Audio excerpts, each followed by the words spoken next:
Welcome back. It's the Big Blue Banter, New York Giants football podcast. Hopefully, yesterday you got your fun in. It was an enjoyable pod, enjoyable show.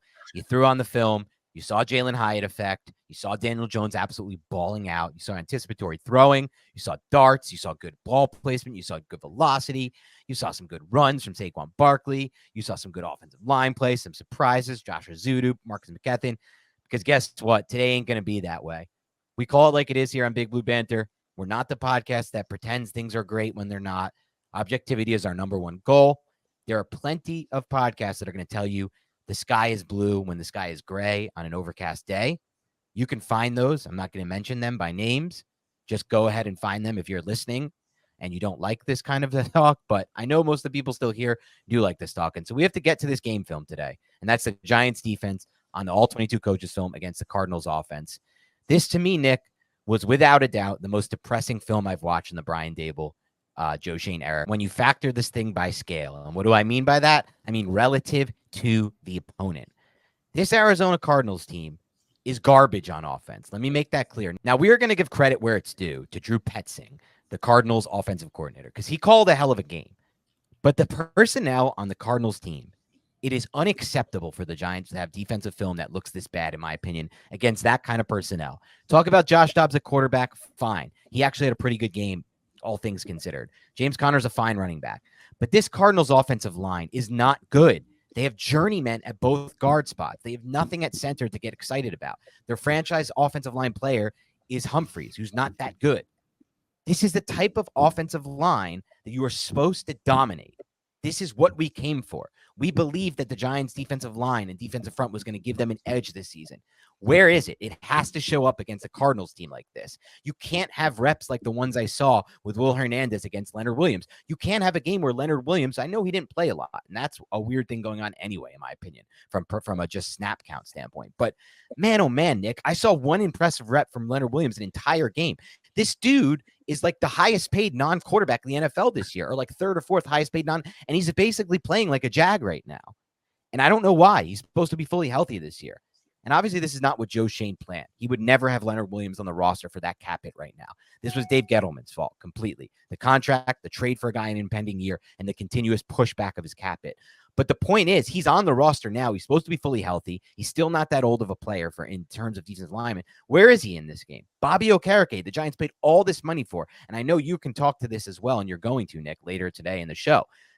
He was not good either in this game. Yes, he had a great rep at the end of the game, a tackle for loss, but he was not good in this game either this game. Kayvon Thibodeau, who we've defended a lot on this show. Weird game film in this one, Nick. For the first time ever, I had a little question marks, a few questions, I should say, about the effort level. And I'm not going to expand on that too much because it was one game. It could have just been a weird game for him. Things would be going on. I don't know what was going on. But there were a couple plays, man, that didn't look good from him from an effort standpoint, if I'm going to be honest. And I think the pass rush thing for Thibodeau is, a lot of it is we don't know the responsibility. You did a good job of explaining this to me off the pod, Nick, where there are times where he maybe, we don't know if his responsibility is to drop into the flat or to account for the flat coverage or whatever it may be. But he didn't really make much of an impact in this one either, Nick. So those are three core players right there that are paid a lot of money or high draft capital that are supposed to make impact plays against an offensive line that looks like this. Straight up, like Will Hernandez is starting for the Cardinals at right guard. Leonard Williams should be eating that matchup alive on a snap-by-snap basis, in my opinion.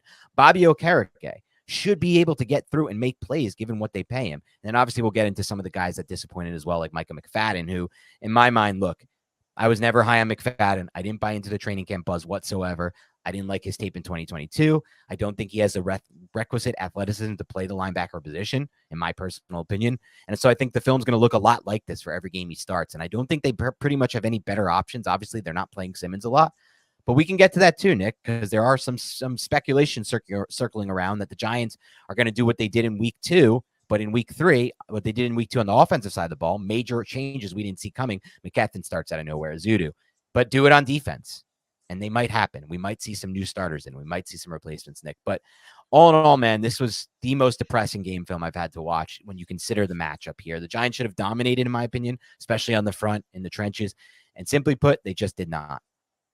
And Drew Petzing, the offensive coordinator for the Cardinals, Dan, just had a good game plan. It was quick game against cover 3, and all of the concepts were to attack cover 3. Because I think Petzing knew The New York Giants were going to gap out on defense. They were going to account for every gap, play middle of the field closed, have one safety deep, and Dan was Jason Pinnock deep often, and then crowd the line of scrimmage. And you would imagine, Dan, if that's the approach of the Giants, they would be able to figure out a way to fit the run. But I got to tip my cap to Petzing again, specifically through the first 75% of the game. He was able to identify how to remove certain defenders from the Giants' run fit via motion and things of that nature, and then attack it to get the defense into -1 situations. He did that to open the game on the GT counter. He switched from GH counter to GT counter, and then the Giants were -1 and ended up being, I think, a 22-yard run for James Conner. And if I'm not mistaken, Dan, not a fantasy guy, although I play fantasy football like crazy, but I don't work in that industry. How many explosive runs does James Conner typically generate on the ground? I'm going to imagine it's probably not that much, but against the Giants defense, with the addition of Bobby Okereke, with Kayvon Thibodeau, Jihad Ward, and all these beefy run defenders, they were able to create space on the ground. I'm worried about the second level. Micah McFadden did not look great in this game. Bobby Okereke, I'm even more disappointed with relative to the expectations for what he was paid. Fair. There were plays that Micah McFadden might be getting blamed for where I'm like, Bobby Okereke needs to be there. He needs to fit there. I don't know what he's doing. He's a little bit too patient or just isn't reading through the blocks. And it's not necessarily something we saw throughout his Colt film. Maybe he's still getting adjusted to this defense. But overall, the defensive game plan was simple in terms of coverage, right? Like I think we have the splits here. Man coverage 36.7% of the time. It's basically always cover one. Zone coverage 58.3% of the time. A lot of the time it was cover three. It looked like Petzing had an answer for cover three specifically early, man. Just a quick game, quick passing concepts. And then the one vertical shot that we'll go over here in a little bit to Zach Ertz off of the cover three look. He knew how to manipulate the coverage. And I also saw, Dan, plenty of miscommunications in coverage. Some of this stem from Micah McFadden. Miscommunications. Yes, and it's not just Micah McFadden. It's also with the safeties. It's with the young corners, which is to be expected. But one thing about Micah McFadden that I wanted to bring up, what was the reason why he was benched last year against Green Bay 4 plays into his game, essentially? It wasn't 4 plays into the game, but when he was on the football field. He was benched for weeks. It was a missed assignment. Yeah. It wasn't even just a missed assignments. He didn't know exactly where he had to be, and I think that's happening a little bit here. Not just in terms of coverage, but also against the run. There was one play, I think I have it down, so we'll go over it a little bit later, where you could see McFadden visibly upset, visibly pissed off at himself. He's like, that was on me. And it's like, yeah, it was. And it was just a bad look for the Giants front. There's a lot to talk about and unpack. We're going to get to all of it, and we're going to get to some play breakdowns. I want to start with a few things you said, though, and kind of dive a little deeper on them. The first is this. Look, Nick, I know they made an adjustment late in the game, and I give credit to Wink Martindale for doing that, and it helped a lot. But we're still seeing signs of this team unable to stop counter runs. And there were many big plays off of counter runs in this game.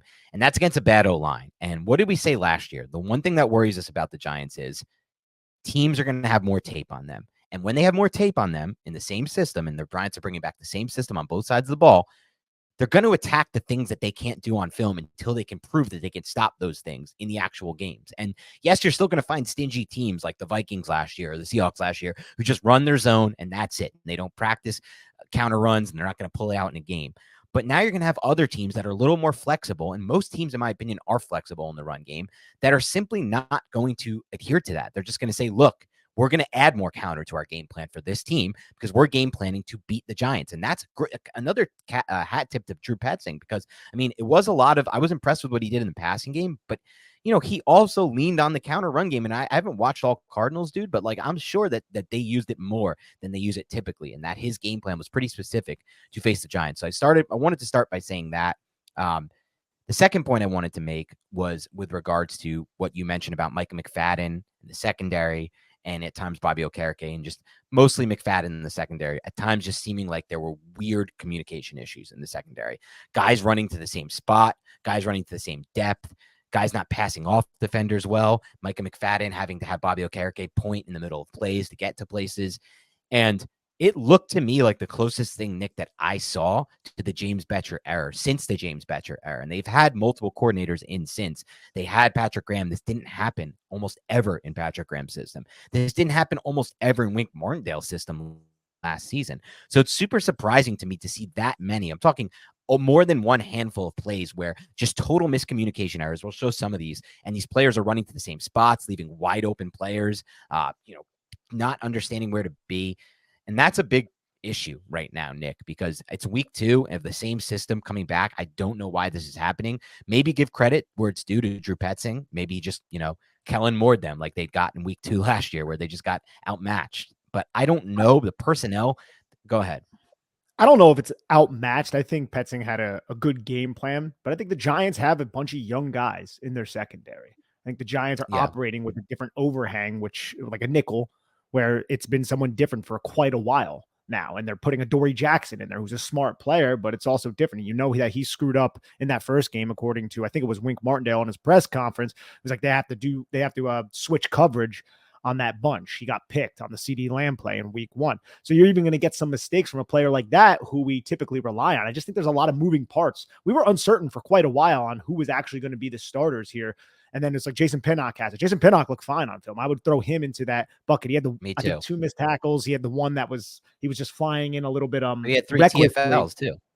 Exactly. And that was also schemed up. I think that was another adjustment that Wink Martindale did was he would, because the quick game was really affecting the Giants would put 7 on the line of scrimmage and then blitz both of the guys who were outside of the end mans on the line of scrimmage. And typically it was Micah McFadden and Jason Pinnock. And on those plays, and the one time it was Xavier McKinney, you get 2 PBUs out of that, and then a tackle for a loss from Jason Pinnock, maybe 2 tackles for a loss with that specific play. So that was a nice adjustment by Wink Martindale. I wanted to bring one other thing up because it is damn concerning. The Giants couldn't stop the freaking sail concept.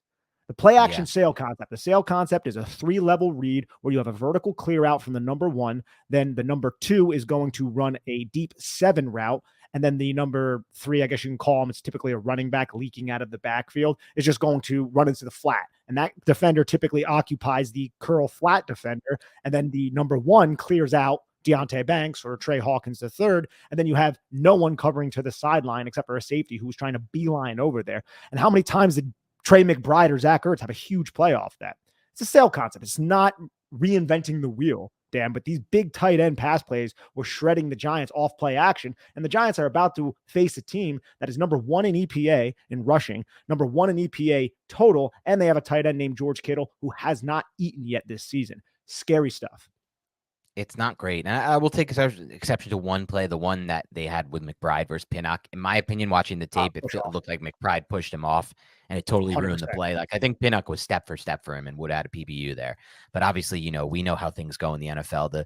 They don't call offensive pass interference a lot. They would have, if Pinnock ever did that in the middle of a play, they would have called that defensive pass interference. But I think to bring it back to something you said, I think the really main point is here, Nick, we focused a lot this offseason on, wow, this defense had a lot of upgrades to it. This defense should be better. Last year, this defense kept the Giants in games. Last year, this defense was great on third downs. They gave 40% a conversion rate on third downs in this game against the freaking joshed up Cardinals. Like that was the calling card last year. Last year's defense was great in red zone. We thought there'd be so much improvement, but what we didn't maybe focus enough on, and not just us, I mean, just in general, like the fans, all of us, is that there's so many new faces, and that's going to lead to problems. There's 3 new guys in the secondary. Pinnock, Banks, Pinnock, Banks, Hawkins. That's 3 new players there. Then McFadden, who, is a second-year player, quote unquote, didn't really start the whole year last year and is still essentially a new face, and he's having issues as well. Bobby Okereke wasn't here last year. He's now in the mix. And so there's 5 new guys at that second and third level that they didn't have last year. And even you could throw McKinney into that because he didn't play a lot of the season. This is almost like his first full year in this system. So the entire second and third level is just guys who haven't played a lot together in a system that they haven't played a lot in. And so that's going to lead to these problems, I think, early in the year. I don't think it's going to stop after 3 days against the 49ers. I don't think there's some magic pill. I don't think they can look at the tape and make much changes. Unfortunately, I think there's going to be big plays given up by this defense against the 49ers. Giants are going to have to win this in a shootout type win, to be honest. Like Daniel Jones is going to have a heater. It's just what's going to have to happen if they want any chance in this game. Because the defense I don't have faith in right now, unless we see some kind of like revolutionary play from somebody like Leonard Williams and Kayvon Thibodeau, who, in my opinion, didn't make much of an impact against a bad O-line. So I don't know how they do it against a good O-line. But I'll digress there, Nick, and I'll just throw that back to you. But I think an important thing to focus on is just there are 5 or 6 new faces at the second and third level. So these issues with communication and players being out of place may be something that we're going to have to deal with for the first, 4 to 6 weeks of the season. It's an important point. Like, to me, there's no way the Giants designed Micah McFadden to account for Brown on that touchdown, right? Because it was Marquise Brown was aligned at running back. And if that was their their plan, then I don't think they accounted for the fact that it was Marquise Brown. Maybe it slipped underneath their guard, because why would you have Micah McFadden, number 41, a linebacker, trying to match Marquise Brown to the flat? You saw Micah McFadden work upfield through the block, and then Trey Hawkins kind of just sat there and didn't exactly know what to do. Didn't seem like he got the memo if he was supposed to push outside to take Marquise Brown. But if your plan was to have McFadden have Marquise Brown, that is just a huge advantage for the Arizona Cardinals in the red zone. Even though it's a confined, tight space, Marquise Brown is one of the more explosive and quick twitched athletes. It's not necessarily Micah McFadden's game. No, not at all. And we'll get to some film reviews soon. Obviously, we've gone a little longer than usual before our first clip here. I'll play the Banks while we talk, bro. These are all Deonte Banks's plays. So if anybody wants to enjoy that, go right ahead. And then Dan and I will continue talking about other shit. Yeah, we'll have some overlay here with Deonte Banks, all of his reps. We're going to run that back. And Banks, by the way, was one of the only defenders I was impressed with from the Giants on film in this game. But I thought you brought up a good point about that play. And there were just, I'll say this, Nick, and we can get into some more specific stuff after this. But I just feel like watching this Giants run defense, Nick, both these first 2 weeks, I so rarely see plays from the defensive linemen making plays in the backfield from the defensive front. If anything, I'll see it from Dexter Lawrence occasionally. Most of the time, though, Lawrence is even better at, and he's dealing with a lot of double teams. And most of the time, he's just better at like maintaining or, defending two gaps at once, which is impressive, but it's not a TFL type play. And then I see so much hesitation from the second level linebackers on these run plays. There's just not a lot of aggression in their game. It seems like they're so tentative and hesitant, both Okereke and McFadden. What are your thoughts on that? Not theory, but just that takeaway from me. And if you agree with it, what is the way to around it? Like, how did the Giants change this? It's spot on, the hesitation and the tentativeness from Micah McFadden and Bobby Okereke. I just think they're trying to see exactly where the hole is going to be fit. I think the Giants got a little bit creative and changed their fronts up to avoid double teams. And we'll go over a play, the GT counterplay, the second time they moved Dexter Lawrence to a one technique spot, had no three technique. So there was no double teams that could be had on him with the way the Giants employed the front. So then Dexter Lawrence just closed the play side B gap by just shoving the guard who had to reach, or I guess it would be kind of a reach block, even though it wasn't to the play side. So maybe you want to call it a down block.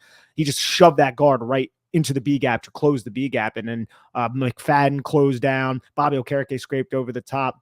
But I think you can change your front up to avoid those double teams, because if we watch that first GT counterplay, which we'll see later, it was a double team on the three technique, which was Leonard Williams. Double team drove Leonard Williams like 5 yards off the ball. Huge hole. Micah McFadden had to fill basically two gaps, and then it led to a huge run because the Giants were -1, like we mentioned a little bit earlier. So I think the Giants just have to do a better job in terms of their linebackers being instinctual, knowing where you have to go and knowing your rules. I don't know if all of these players know their rules and what exactly they are going to do in terms of how they're going to fill. Are they going to lever, spill, lever? Are they going to spill, overlap? And I think a lot of the new faces that we have discussed, that's maybe one reason why. And also the fact that I felt like Petznig and a lot of teams, we also saw the Cowboys do this a little bit. They would motion, because the Giants run a lot of man coverage, they would motion a condensed receiver from that side who was originally partly in the run fit away from the run side of the field. And then what happened? Now that guy is out, and now you might be -1 again, because you're going to pull two players from the front side of the play, whether that be an H-back, the backside guard's usually always involved, or the tackle.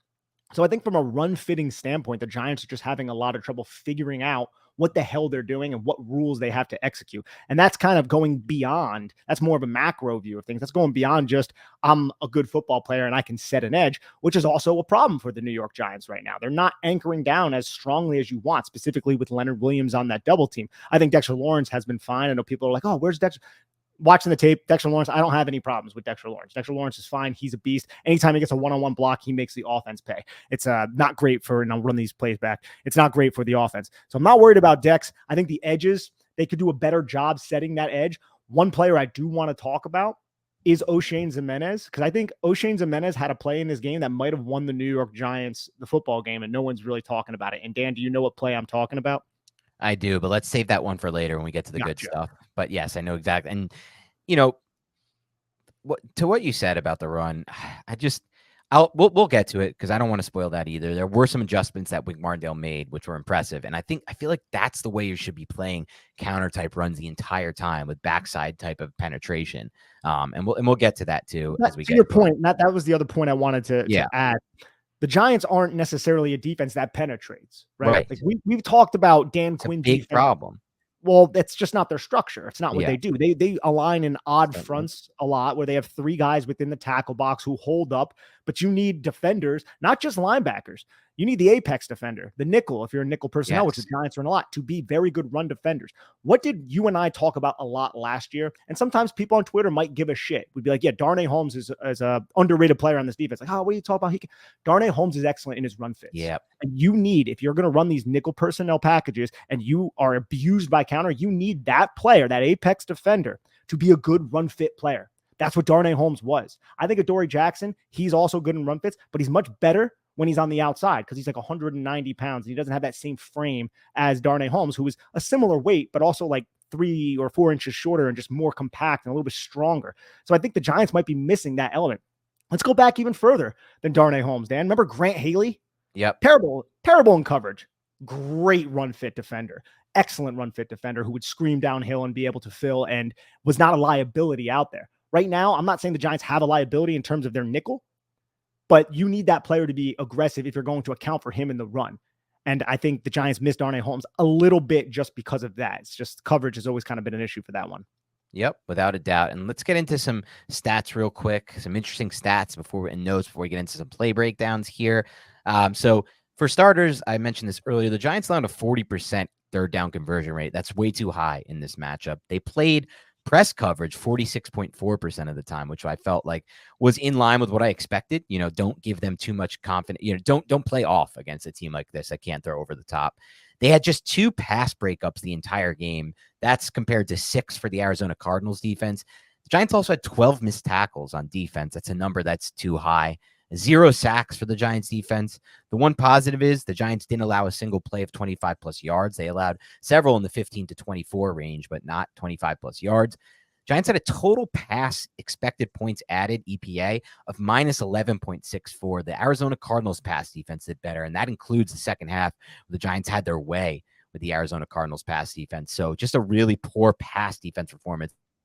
Rush defense EPA wasn't as bad though. It was minus 0.53. So I think the Giants actually, despite not looking great on film against the run, they didn't give up too many big plays there. The Giants played with a 3 down front 15% of the time, with a 4 down front 20% of the time. They played 60% nickel. They played 5% quarter and 0% dime. All these numbers according to True Media. You can find stats and more from True Media. And then man coverage 36.7% of the time, zone 58.3. So any thoughts on any of that before we get into some film breakdown? I want to talk about just a couple other things that kind of pertain to this, but also it's projecting forward because we have discussed Mike McFadden at length right now so far. Since that rumor that you alluded to before that maybe there's going to be changes, I don't know. First off, I kind of agree. I think the Giants might do that. I know Mike McFadden was on the injury report, I think, with a neck. At least that's what I heard Brian Daboll say in his presser, but he's going to be fine. Isaiah Simmons, correct me if I'm wrong, I don't believe Isaiah Simmons has played on a first down yet. I think every down that he's been out there was 2nd and 7 plus or 3rd down and 6 plus.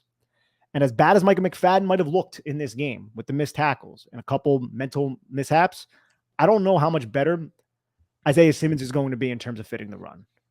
And I wanted to get your opinion on that because I know that's probably unpopular.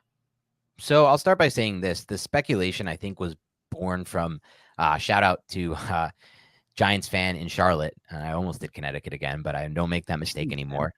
Shout out Giants fan in Charlotte, Rick, who pulled from a Bob Papa, Carl Banks podcast where Bob Papa basically mentioned that he thinks those kind of changes we saw on offense could happen on defense for this week 3 game.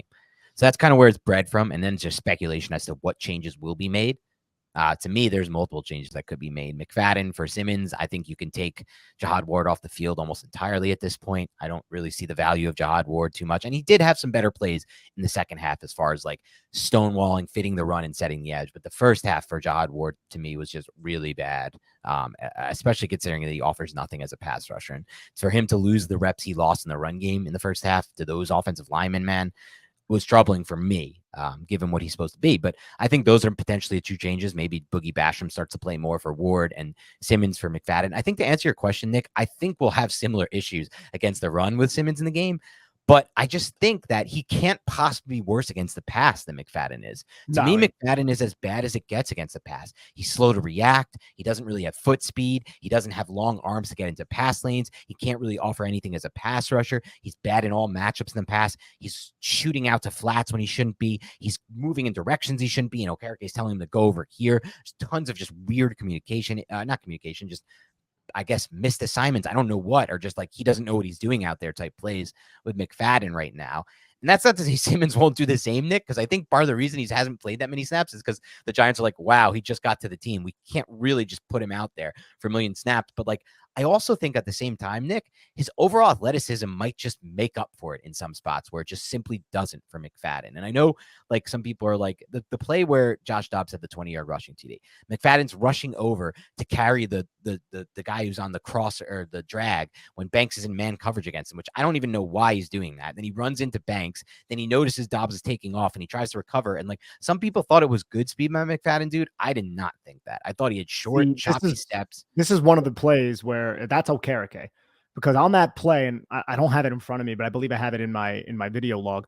We'll get it to it then. There was a fiddle technique. We've been talking a lot about fiddle techniques. Giants use it their man coverage team, where Okereke and Micah McFadden were taking the running back. The running back got swallowed up, and Bobby Okereke met the running back in the hole and kind of abandoned exactly what he was doing. But you could see both the linebackers just look at that running back. I think it might have been James Conner. And then McFadden got distracted and had to avoid Deontay Banks's drag route. But Okereke got sucked in so far that no one was in contain on Josh Dobbs. And Josh Dobbs saw Okereke come up to the line of scrimmage, and then he just took it. And then McFadden had to overlap and be like, oh, crap. And I actually didn't think it was terrible speed from McFadden on that play. But to your point, some of the worst plays from McFadden in this game were to the sideline trying to make tackles. Yes, he's elongating the rushing attempt, but he's not athletic enough to get out there and make the tackle. And those were a lot of his missed tackles in this game. Yes. It's not in the tackle box. But Isaiah Simmons, that's not going to be an issue. Isaiah Simmons is going to get out there. So what's the problem? Why are we even having this discussion? Micah McFadden in the tackle box is a wrecking ball, and he's very physical coming downhill, taking on those pullers. Isaiah Simmons, not as much. And that's where I think the issue is, because in terms of mental, if you would have asked me before this game, I would have said Micah McFadden, from the little bit that we've seen, not including last year because it was a mess, it had improved. This game kind of makes me feel like that's no longer the case, because going through Arizona Cardinal tape, watching Isaiah Simmons, he's not there mentally. He's not. And that's in a defense that he was in for a while, but it's also, you want to play devil's advocate, because Isaiah Simmons was a player who had so many different roles and never really got comfortable in one of them while he was an Arizona Cardinal. So I would love to see more Isaiah Simmons, definitely more of an upside guy, but I don't know if he's going to rectify how the Giants are currently playing the run, unless the Giants tweak something to try to just use his ability to penetrate gaps and get TFLs. But in terms of just fitting, I'm not quite there yet. No, I'm not there at all. I think you're spot on there, and I don't think we're going to see improvement there. As far as the like athleticism, though, and what I was talking about, like on pass plays or quarterback scrambles, like I just will just agree to disagree on that play with McFadden. Like I'm fine with like his recoverability there, but to me it just looked like short, choppy steps, and he, in my opinion, had an angle on Dobbs. And in my opinion, that's like the point I was trying to make is if Simmons is on the field instead of McFadden there, I think Simmons tracks down Dobbs and makes the tackle there. Yes, and I then agree it's with first, then they might be able to hold him to a field goal. But McFadden, great effort, good job, but he has short, choppy steps, and he's not like that fast in my mind when I watch him on film. So I'm at my point with McFadden where I get why he's out there, because they don't feel comfortable with Simmons yet. But if he's going to make all those mental errors, it just doesn't seem like there's enough upside to having him out there. But we'll get to more of that as well. What if one of the changes comes from the practice squad? That'd be interesting. I mean, because essentially that's what they did with McKethan, right? Like McKethan didn't take any real reps at all, and then just started. And we're just looking at two players. Why don't we expand outside of that? It doesn't have to be just Simmons and McFadden. Yeah. There are other options that the Giants could look to, i.e. Darian Beavers. We know it would have been Gerard Davis if he didn't get hurt. I wouldn't be shocked to see the Giants go out and add a linebacker. Think about what they did early last season. Yes, I get the roster was in a different spot, different part of the regime for Brian Dable, Joe Shane just taking over, but they were adding players, and those players ended up starting and playing important roles for the Giants. So I wouldn't be shocked if that happens either. Yeah. All right, let's get to the film review. We're 30 minutes in. We haven't done any in the film, so we want to try to tighten up for everybody. But where do you want to start, Nick? What was the first play you wanted to break down here? And I got some plays later we can get to. Yeah, Dan, let's start with this excellent play action cover three beater designed by the Arizona Cardinals that honestly should have went for a touchdown if Josh Dobbs put a little bit more touch on the football. First quarter, 2nd and 6, 12:27 left. You can see the Giants, they're in cover three. You have Deontay Banks at the top of the screen, high and over the top of Marquise Brown. And look at what the Cardinals are going to do with the tight end. This is two tight ends on the same side, which is the boundary side. And the wide tight end is going to release and run an out, work into the blind spot of the defender right here. If you're watching on YouTube, you can see, I think that's Xavier McKinney, and then just go up. And the number one receiver, Marquise Brown, is going to remove the deep third defender.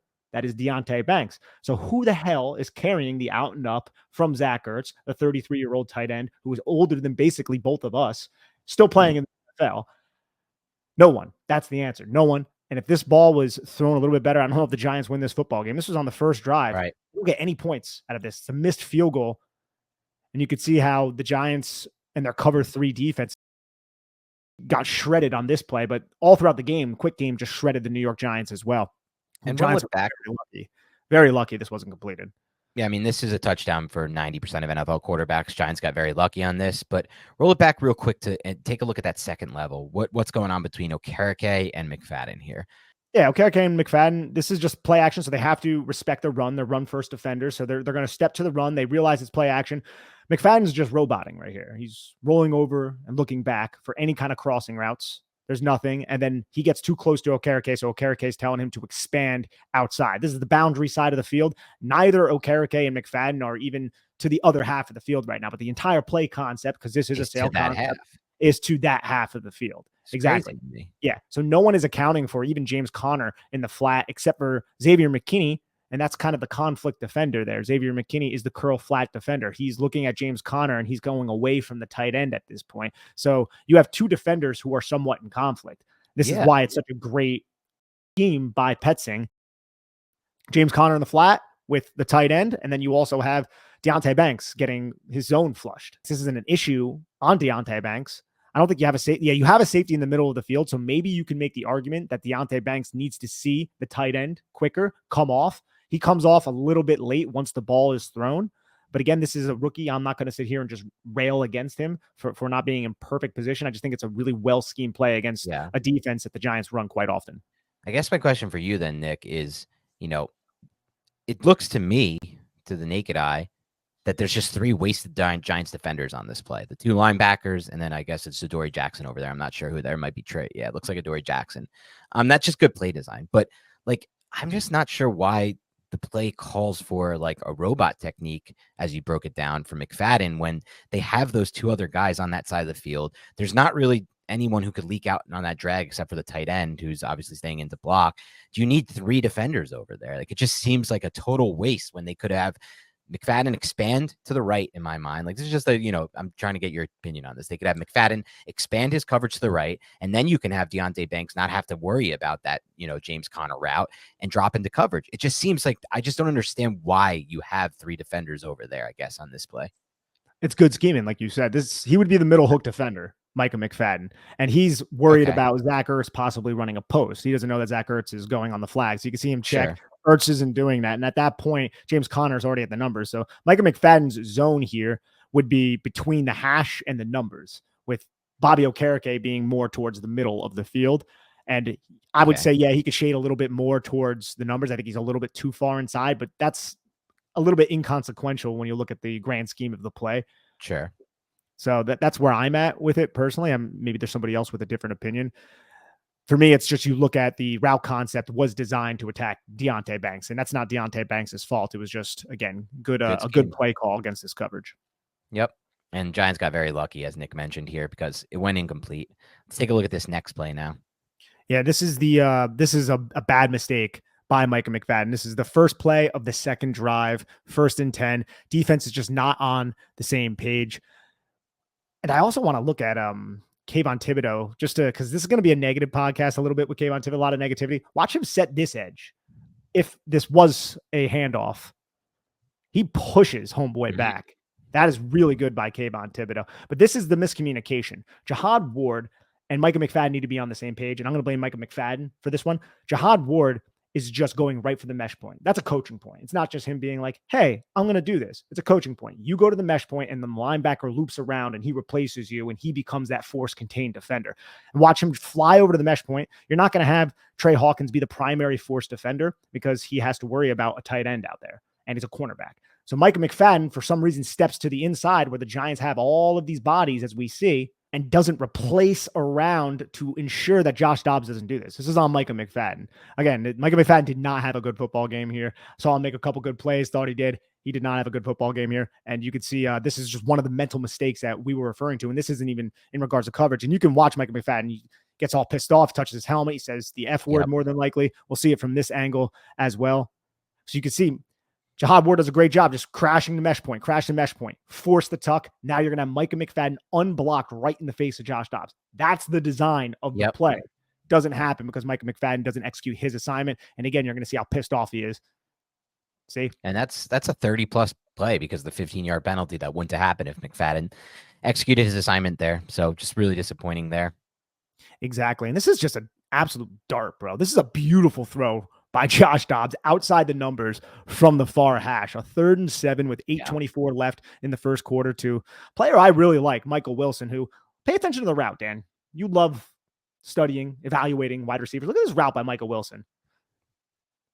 Oh, yeah. Pretty filthy. It's pretty filthy. It's very subtle, right? But watch where he starts. He's about, 3 yards outside of the hash, leans in towards the hash, takes one step up, leans in towards the hash, hard step, and then he catches Jason Pinnock just at the right moment where Pinnock slips a little bit out of his break. You can see how he slipped a little bit out of his break.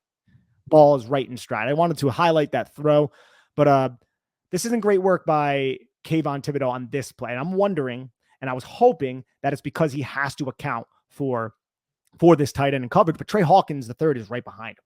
Right. And I think there were plays where it was Kayvon Thibodeau against the tight end, and he was kind of not going 100% with his rush because he was worrying about the tight end leaking out because the Giants were playing at a certain depth. This play is not that, though. Giants have 2 defenders outside the hash to account for that running back and that tight end if they were to leak out. And Kayvon Thibodeau just gets absolutely locked up. I think that's 87. Is that Swaim or is that Zach Ertz? I'm not 100% sure, but either way, it's a tight end.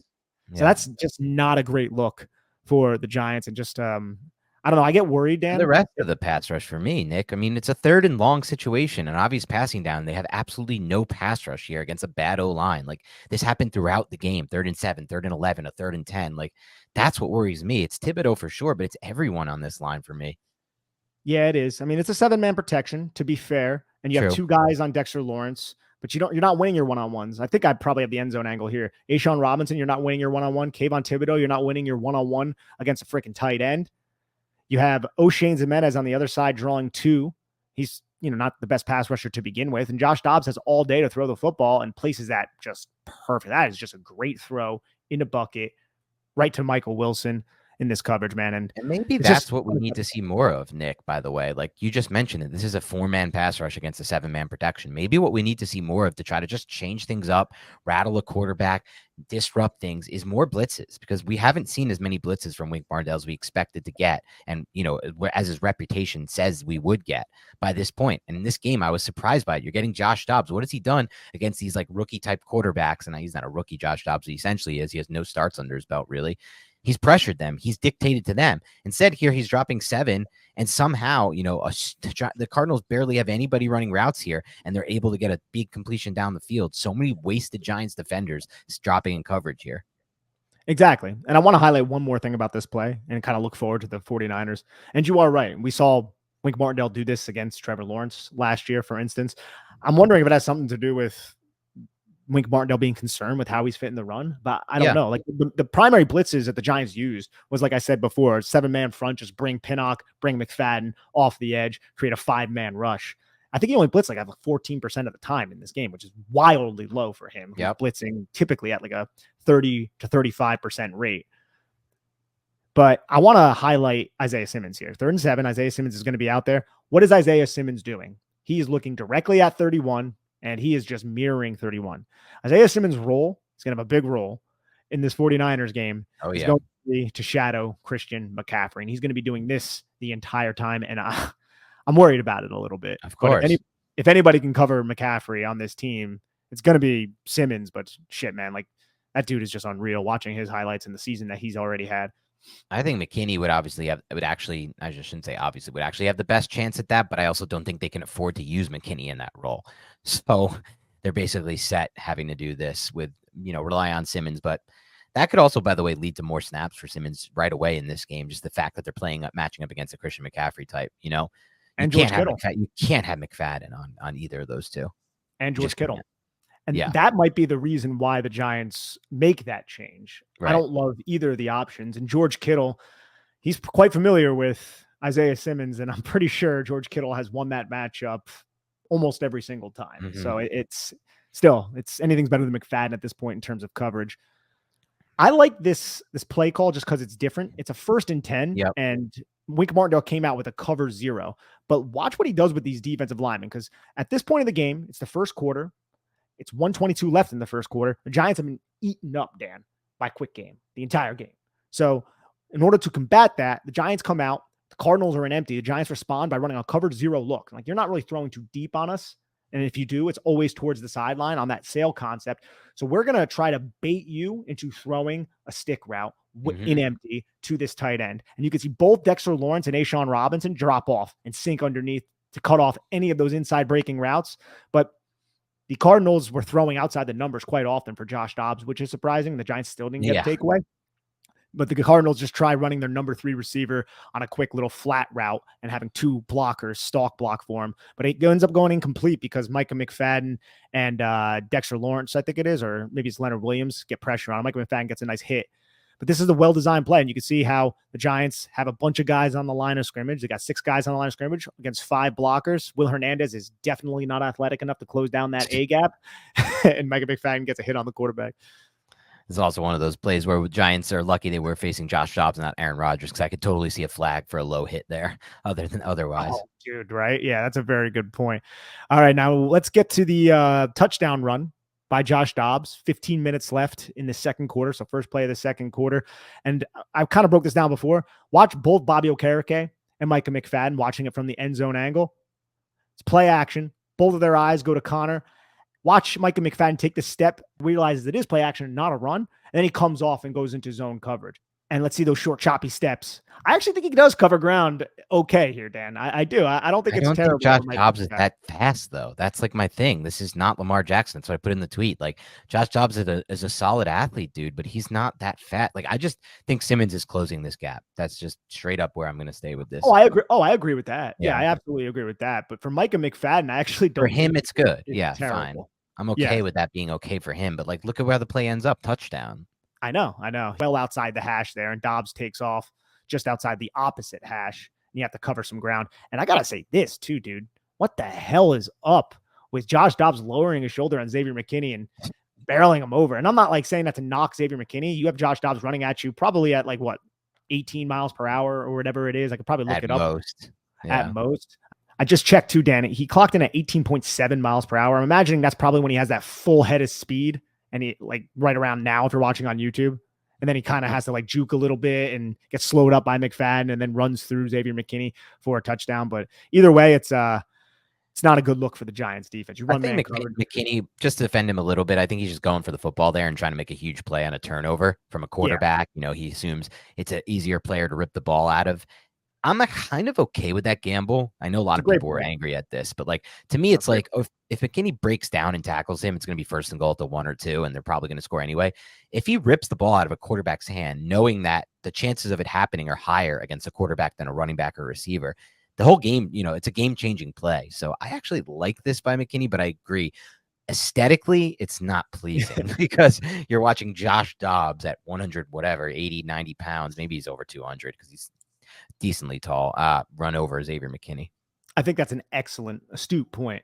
But it did remind me of a play. I think it was Xavier McKinney who got ran over at the goal line by an Auburn back when he was in college, and everybody lost their mind over it. Yeah. I'm gonna look this up afterwards. I think that happened, and I didn't really mind it at all. It probably was a similar type of play where because Xavier McKinney's always going for the football, and it worked out for the Giants earlier last season. But yeah, no, not a great look. But I think you're spot on with your analysis. So this is early in the third quarter. We're going to get another GH counter run. And Dexter Lawrence blows this up. We talked about how the Giants didn't get a lot of uh, vertical releases, I guess you can call them, from the defenders. Dexter Lawrence blows this counterplay up by basically running through, I think that's Will Hernandez, and presenting his chest right to James Conner as he gets the rock and forces James Conner off the spot where Jason Pinnock is blitzing off the edge. This is one of those plays that I was discussing before where the Giants have 7 guys near the line of scrimmage, blitz Micah McFadden. Micah McFadden takes the kick out block. Jason Pinnock comes in from the backside, and then Dexter Lawrence just winning his one-on-one up front. This is one way that you can blow counter runs up, is just win your one-on-one up front and then either clog up the pullers, which Dexter Lawrence doesn't even really do here. I guess he does with the second puller, but also just get in the way of James Conner and force him to not hit the desired hole. Exactly. And they made good adjustments to try to stop counter in the second half, obviously, and some of them worked better than others. What's the play you're getting to here, this 1st and 10 with 10:42? Yeah, this is just a outside zone play where Micah McFadden, this is probably my worst Micah McFadden play. Oh, I remember this play with Hernandez versus McFadden. This was bad. Well, it's not even just Hernandez versus McFadden. It's just you got to flow outside, man. You're a boundary side defender. You got to get outside here. And he goes back inside right there. He goes back inside, and there's no one to contain. You have no one outside. You have Boogie Basham, I think that is, or is Jihad Ward. He sets the edge, but then that's what his job is, to contain, to box James Conner inside. Now you need that linebacker to overflow so you don't just have a cornerback to be the forced defender with a wide receiver blocking him. But for whatever reason, Micah McFadden bounces back inside, which doesn't make any sense because you have Bobby Okereke coming into scrape over the top as the overlap defender. So you need to be that defender who gets outside. And this is probably my worst play from a mental standpoint because, yes, Will Hernandez gets a piece of you, but he consciously went back inside here to avoid Hernandez. And you don't have the type of speed. Like, what kind of athlete do you think you are? Right. You're not going to undercut Hernandez, get around, and make the play in time. Yeah, it's just from a run fitting standpoint, things like that make me give me a little bit more of a credence to the idea of Isaiah Simmons. I just think from what I've seen from a run fit standpoint, Isaiah Simmons also has a lot of issues for sure. So now we're getting to a play here. 1st and 10 with 8:51 to go in the 4th quarter. Why'd you pick this one, Nick? Yeah, Dan, the Giants sucked at covering Sale the entire game. We brought that up. But for whatever reason, out of a cover 0 look, they defend Sale very well. And Dexter Lawrence does a great job getting pressure on Josh Dobbs. Like, look at this coverage. There's no deep safety. Right. Jason Pinnock, he just flies down and he's like, okay, I'm going to attach onto 86, who's releasing into the flat. So who's the safety? Nobody. You have Xavier McKinney, who's down in the box to the boundary side of the field, I think that is. And he's not taking a deep. He's just looking for crossing routes, but it's a Sale concept once again. And the Giants are in man coverage locked up on each of these defenders very well. And I love how Deonte Banks puts himself back into phase on this tight end. The tight end beats him to the inside. Watch Deonte Banks just quick, man. That's one thing about Banks. He might not have won every single rep, but then the kid's just always in position. Yes. The kid, his recovery, and it's one of the reasons why we loved him on this podcast coming out of college when he was at Maryland. His recovery speed is insane. He's so twitched up. If you're beat and you're a cornerback, if you don't have the speed to get back into phase, you're screwed. But this kid has the speed and the recognition. He's so damn quick and smooth doing it. And he just works underneath. And I know he's going up against tight end, but still, man, like he did that all game. There were a couple like slants that he defended, if you were watching a little bit before, where I think it was Marquise Brown would just go inside and then like that, he's just on the hip. Yeah, from like an off leverage spot too, not even from press. So always from off leverage spots, he's somehow finding a way to recover. I think that's the trait we can harp on, is just what's already carried over to 2 games of the NFL from the college level. It's that recoverability. And it was the trait we were most excited about, but it doesn't always work like that. Like sometimes these NFL players don't translate from college to pros. We saw it with DeAndre Baker. His speed did not translate. But Banks, early signs look like his speed is translating. I was incredibly impressed with the film from Banks as far as just relative to the rest of the Giants defense in this game. Yeah. Banks, Lawrence, Hawkins, to some degree McKinney, to some degree Pinnock. That's kind of where I was at with this film as far as what impressed me, those 5. I don't know if anyone else you felt like belonged on that list. Hawkins only played 30-something snaps. Like he wasn't out there all that much. But he had one really good play, that textbook coverage play out along the sideline, which we could throw up at the end. I just thought like he played that really well. Will Hernandez getting beat by his old teammate. And real quick too, Dan, before we get to some other plays, I want to kind of go over the GT counterplay and the adjustment that the Giants made. And I think Petzing made a really good adjustment to go to GT to catch the Giants off guard from the formation that they used. I'll bring it up here if anybody wants. This is at the beginning of of the second half, the Arizona Cardinals come out in a 3-by-1 nub look. So to the right of the screen, if you're watching on YouTube, there's 3 receivers and you have a nub. A nub tight end is a tight end that is attached to the line of scrimmage. So your traditional Y tight end. So what Petzing and the Arizona Cardinals did here, by aligning 3-by-1, Bobby Okereke is going to kind of split the difference between the number 3 and the tackle. And he's going to be weary of that bubble pass to, I think it was Marquise Brown. So he's not going to be included in this run fit. So if you look to the left of the center, you have 4 defenders to the run fit. You have 3 blockers, including a tight end. But by pulling the backside guard and the backside tackle, you create 2 more gaps to the front side of the play. So now the Giants are -1 to the front side of the play. And this ends up being over a 22-yard run by James Conner. And it's just one of those things where it's like, damn, that's a really good adjustment. The Giants have been getting their asses kicked by counter all game. So let's run counter out of a trio look is what we call it. I know a lot of other people call it trips, but 3 wide receivers to the field side with the nub, run it towards the nub. And now you have that tight end on that side to create the extra gap with 2 pullers. And this is one knock on Kayvon Thibodeaux, one of the many from this game. One reason why they had Bobby Okereke accounting for that number 3 was because they blitzed Jason Pinnock off of the field side. Kayvon Thibodeaux, since the guard and tackle are pulling, was unblocked. Why does Kayvon Thibodeaux just stop here?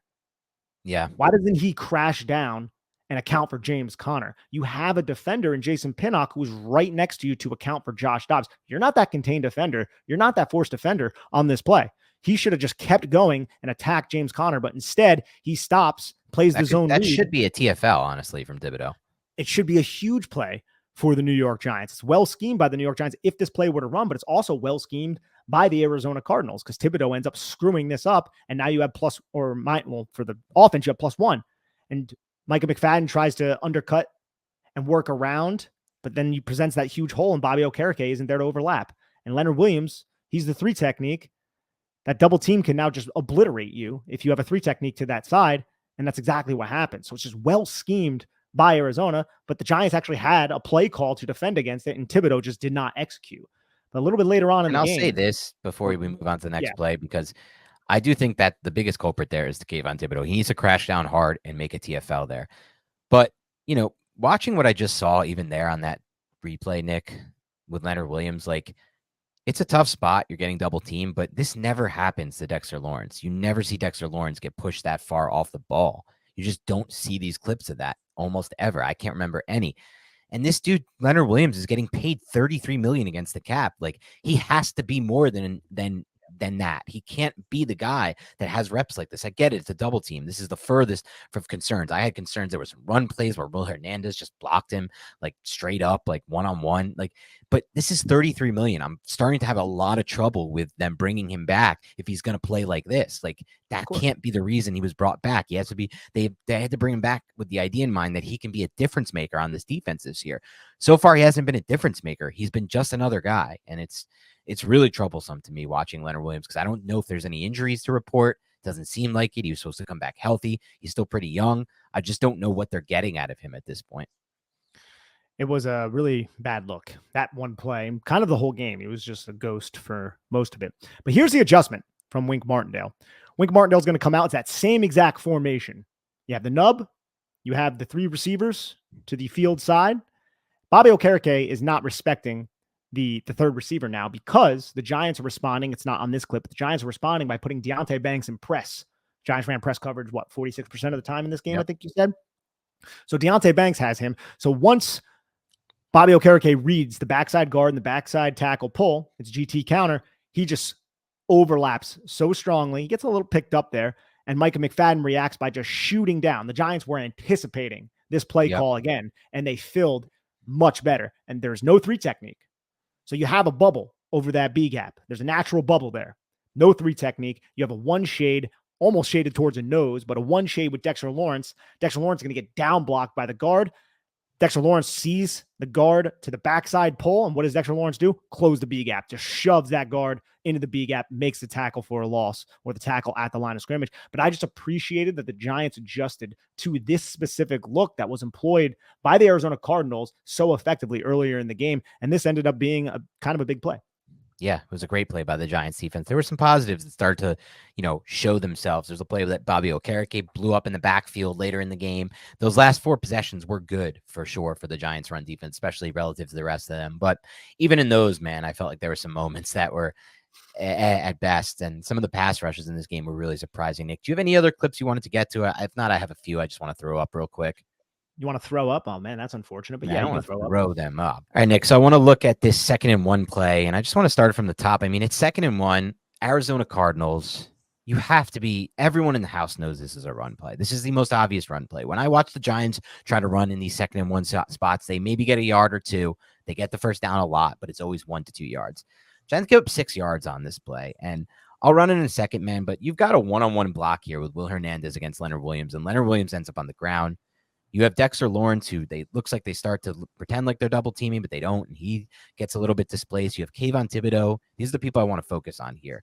Leonard Williams, Dexter Lawrence, and Kayvon Thibodeau, who we talked about this before the pod, maybe should be crashing down hard on this, but as we run this play through, like, you're just going to see things that I just don't think should show up on a 2nd and 1 in an obvious rundown, like Leonard Williams losing that rep there to Will Hernandez ending up on the ground. We have Dexter Lawrence getting displaced out of the play. We have Kayvon Thibodeau a little bit hesitant here, not crashing down to make the play here on drive down on the line of scrimmage. And it just all leads to this, a 6-yard gain on a 2nd and 1. And to me, against an obvious team like this, the Cardinals, that's just completely unacceptable.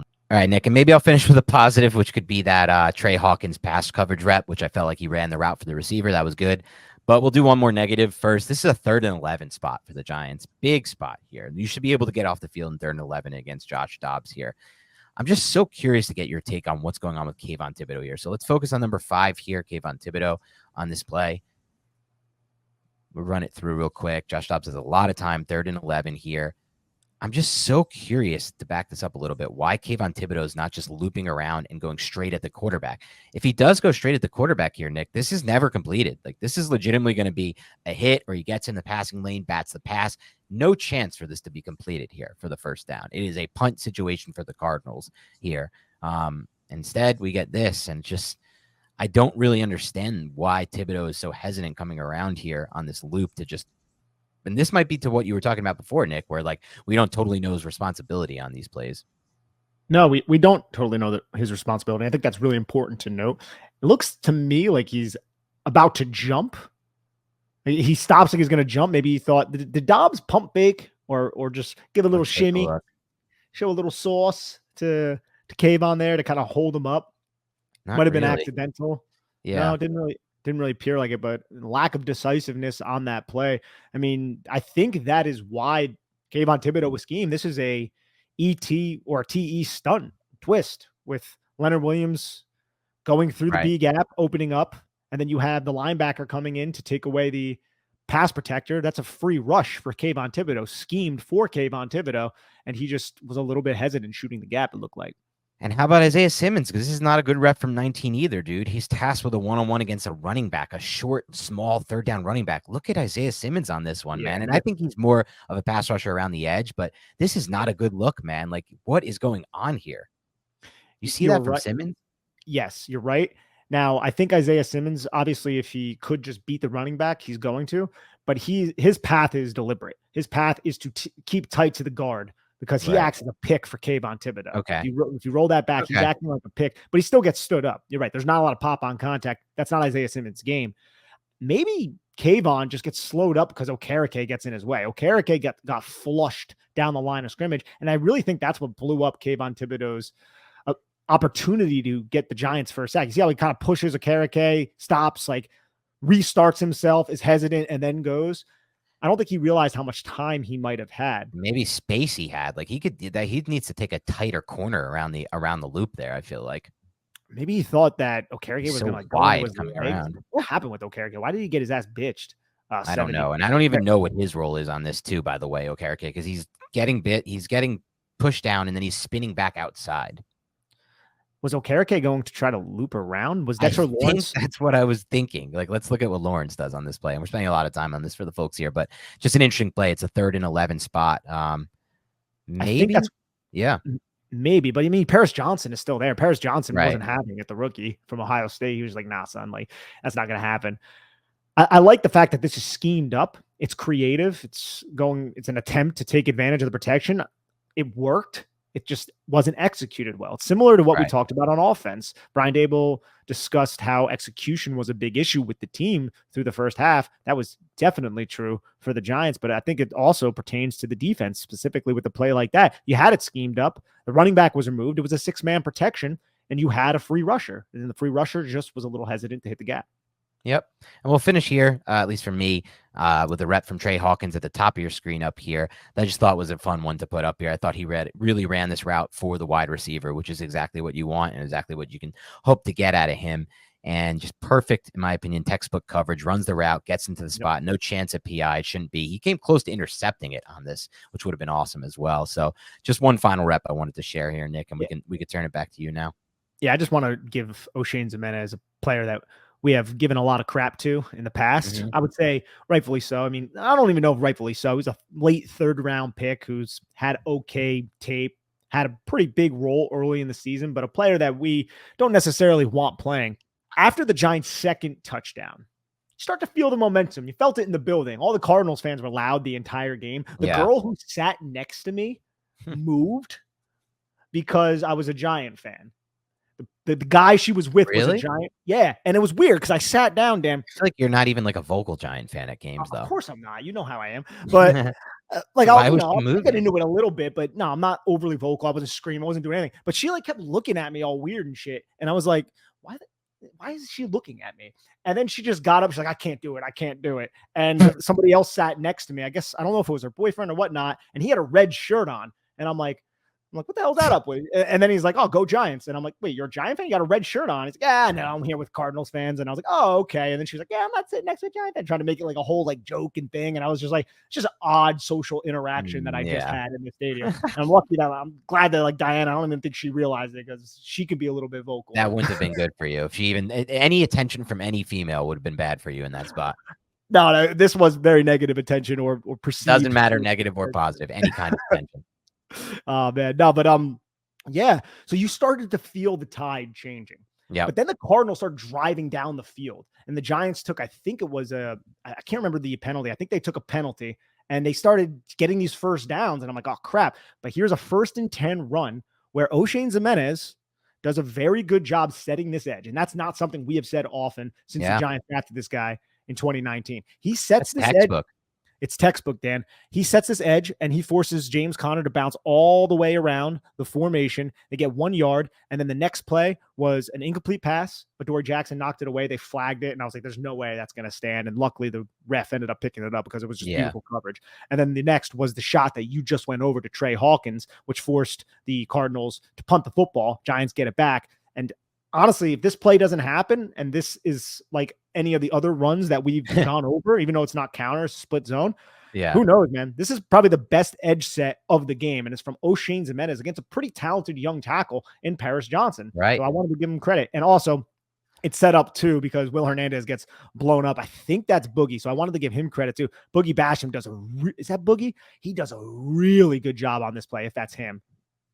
Is that him? I can't tell, but that is a really good job pushing Hernandez right back into the lap of James Conner. It's Rakeem Nunez Roches. It's 93. That's an excellent play by Rakeem to just push Will Hernandez. Not only does he get Hernandez displaced, but watch him set to the B gap, that would be, I think, or maybe that's the A gap, whatever. He sets to the inside, and then he goes right back to the outside. Ooh, right. That's such an underrated play by him and Oshane Ximines. And little plays like this, Dan, can be the difference in you winning or losing football games. Micah McFadden misses that tackle, and then you have a missed tackle from Trey Hawkins, which is kind of dumb. Like both those missed tackles, specifically the not Trey Hawkins, the Jason Pinnock one. Like that's a missed tackle, but Jason Pinnock's coming from a crazy angle. Like that shouldn't be counted as a missed tackle. They need to do a better job of figuring out how to adjust to like the difficulty of the tackle, in my opinion. Like specifically in that spot. I 100% agree, man. But yeah, I wanted to tip my cap to those two players because that's a big play in a big spot. Got the Giants offense football back, ended up scoring, ended up winning the football game eventually. And look, when we do run it back and retroactively give out awards for players, we're going to go ahead and maybe give unheralded to Oshane Ximines for a play like that. So anyway, that's all the time. One more thing. I think we should have a quick discussion on Kayvon Thibodeaux. Mm-hmm. What is our overall assessment of this? Because there is a lot of, I don't know if rumors is the right word, but just negative discussion and conversation on Twitter about Kayvon Thibodeau being a bust and whatnot. And I'll say this is my takeaway. Mm-hmm. It wasn't a great look. He dropped in the coverage 9 times in this game. There were times where I think he was pass rushing, but he was taking care of a responsibility at the same time that was at tight end if he was just chipping and releasing. So he wasn't fully pass rushing all the time. With that being said, something was off. I don't know what it was. He looked, I don't want to say disinterested because there were plays where he was somewhat hustling, but it did seem like at the end of certain plays, Dan, he was just getting blocked back and he was just getting pushed back. And then eventually he was like falling on the ground. And there wasn't this like fight about him towards the end of plays sometimes. And it seemed to me to be maybe a mental thing. And I have no idea if that's accurate, could be wrong, but something was off. What was your takeaway? Yeah, I spent a lot of time last week defending Kayvon Thibodeau on Twitter. Obviously, I felt like week 1 was not a good example of what you just discussed, Nick. Unfortunately, I have to say week 2 was spot on to what you just discussed. We went over 2 of the plays, that pass rush play on 3rd and 11. I have no idea why he was so hesitant on that, on the loop. He should be having a much tighter angle, in my opinion, going right to the quarterback. That's his job. That's what he should want to do, get the quarterback.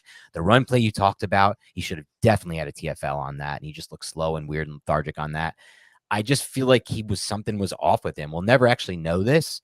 This is not what we try to do here, but it just didn't look like any effort. Like I've seen people like, I put up some of those clips and I've seen people be like, see, this is what I was talking about. I saw this at Oregon. And it's like, I didn't really see this ever at Oregon. A, B, we didn't see it at all with the Giants in year 1. Like effort was never an issue. And I'm not going to say effort was a big issue in this game. I think it was more just like mental, like, like being more aggressive with what you see and just trusting what you see. And I don't know why he's not trusting what he's seeing right now, because this is year 2 in the system. It's not year 1, but for whatever reason, he's not, Nick. And I got to say, when you combine all of that, and there's some good reps in there too. Like you showed a great rep that no one's going to talk about this week. That when he set the edge and knocked back that player 2 yards into the backfield, you don't see that from any Giants defender ever, really, on the edge, at least, in my opinion. Like the Jimenez one, that was good textbook, but it wasn't like he was knocking back Paris Johnson. And so that rep won't get discussed. And it's a great rep from Kayvon Thibodeau. But when you combine the reps we discussed, the hesitancy in this game, with also the fact that I know he didn't have a lot of reps in, this is the big thing people don't realize. When he's dropping in coverage, he's not actually allowed to rush the passer too. You can't do 2 things at once. So he doesn't have the same sample size as some of the best pass rushers in the NFL, even the Aiden Hutchinson types who were drafted with him. But when he does have the opportunity to get these one-on-ones, Nick, like the one you broke down earlier, he's not winning these one-on-ones either. So you're combining not winning a lot of one-on-one pass rush situations, weird hesitancy at times in the run game and just overall. And what are we getting here right now out of Kayvon Thibodeau? We're not getting what we need out of Kayvon Thibodeau. That's obvious. So, yeah, game 1, I didn't buy the narrative. I didn't like the narrative. Game 2, unfortunately, I see what I see on tape, and it's not a good sign right now. I mean, he's lower on my concern list for personally than like Leonard Williams or Bobby Okereke, because I think with Thibodeau, he could easily snap out of this at any point, and I think it's just like a weird mental thing, and he's younger. Okereke, they just gave a massive contract to. They pushed back some cap hit because they had to clear space. Like he's on the team no matter what.